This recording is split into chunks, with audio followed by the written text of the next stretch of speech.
Bikin sambal jos makan dengan ikan bandeng bakar gurih. Halo semuanya, tonton video ini sampai habis. Di sini saya akan berbagi resep cara membuat sambal yang jos sekali dan juga cara membuat bumbu ikan bakar. Ini dia ikan bandengnya, saya beli 2 ekor dan langsung saya suruh bersihin sama yang jualan. Dan saya minta tolong untuk dibelain seperti ikan asin dibelah 2 seperti ini. Tujuannya agar nanti pada saat dibakar bisa matang dengan sempurna. Selanjutnya saya akan kasih perasan jeruk agar bau amisnya hilang. Nah, ini penting sekali agar nanti pada saat dibakar atau dimakan amis-amisnya itu nggak terlalu menyengat di mulut. Berikutnya saya akan membuat bumbu untuk olesan ikan bakarnya nanti pada saat dibakar. Nah, di sini saya hanya menggunakan bahan sederhana seperti penyedap rasa, garam dan juga minyak serta kecap manis secukupnya. Setelah itu dikocok-kocok seperti ini sampai teksturnya jadi mengental. Nah, setelah mengental artinya ini bahannya sudah tercampur sempurna. Tapi jika teman-teman suka menggunakan micin, silahkan ditambahkan micin karena katanya akan lebih enak ketika menggunakan micin. Berikutnya di sini 1 batang serai yang sudah saya geprek untuk nanti saya pakai ngoles dan sekaligus menambah aroma wanginya. Nah, ini dia tipsnya, ketika ingin membakar ikan maka arangnya dinaikkan ke atas kompor seperti ini dulu. Tunggu sampai benar-benar berubah menjadi arang atau bara api, biar nanti nggak capek-capek lagi nungguin kipasin sampai semuanya kena asap dan debu. Nah, setelah udah berubah jadi arang barulah saya pindahkan ke wadah seperti ini. Jangan salfok ya sama wadahnya, ini adalah mangkok besi bekas yang saya pakai, nggak tahu besi apa namanya, saya kurang hafal untuk nama-namanya. Nah, ini adalah tips lagi, yaitu suami saya mengambil secukupnya daun pisang.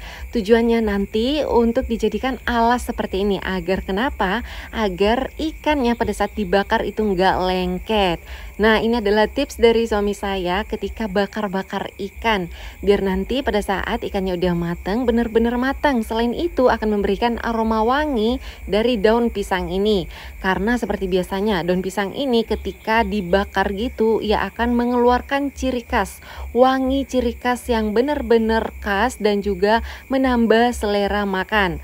Setelah beberapa menit ikannya sudah agak kering seperti ini, saatnya untuk diolesi dengan menggunakan bahan olesan yang tadi. Nah, ini menambah aroma ya, itulah sebabnya saya menggunakan 1 batang serai yang saya geprek seperti ini sebagai alat untuk mengoles. Nah, ini dia yang ditunggu-tunggu, resep sambal jos yang sangat enak sekali dan cocok sekali dimakan bareng ikan bakar ataupun ikan goreng. Boleh menggunakan jenis ikan apapun itu, tapi kalau pakai sambal ini percaya aja rasanya akan beda dari biasanya. Di sini saya menggunakan cabai sebanyak kurang lebih 20 biji ya, saya nggak hitung, hanya perkiraan aja. Kemudian untuk bawang merah saya pakai 5 siung. Jadi resep sambal kali ini nggak pakai bawang putih, hanya pakai bawang merah aja. Nah, sebelum diulek, seperti biasanya saya kasih garam sekitar setengah sendok makan. Biar mudah diulek dan cepat halusnya atau cepat lumatnya. Nah, lihat ini hanya sekitar beberapa detik aja sudah halus seperti ini. Selanjutnya saya tambahkan tomat 2 biji yang sudah saya goreng dan juga terasi. Dan juga saya tambahkan gula merah sekitar 2 ruas jari atau sesuaikan aja ya, pakai perkiraannya aja. Setelah itu diulek sampai semuanya tercampur dan benar-benar halus. Jangan lupa dikoreksi rasa ya. Kalau dirasa asinnya masih kurang, boleh ditambahkan lagi penyedap rasa. Di sini saya tambahkan penyedap rasa lagi sekitar setengah sendok makan. Nah, ini adalah pengganti micin. Tapi kalau teman-teman suka pakai micin, silahkan pakai micin dan juga garam secukupnya. Sambil dikoreksi rasanya. Kalau udah pas manisnya, disudahin untuk menambahkan gula merah. Tapi kalau dirasa untuk manisnya masih kurang pas, boleh deh ditambahkan lagi gula merah secukupnya.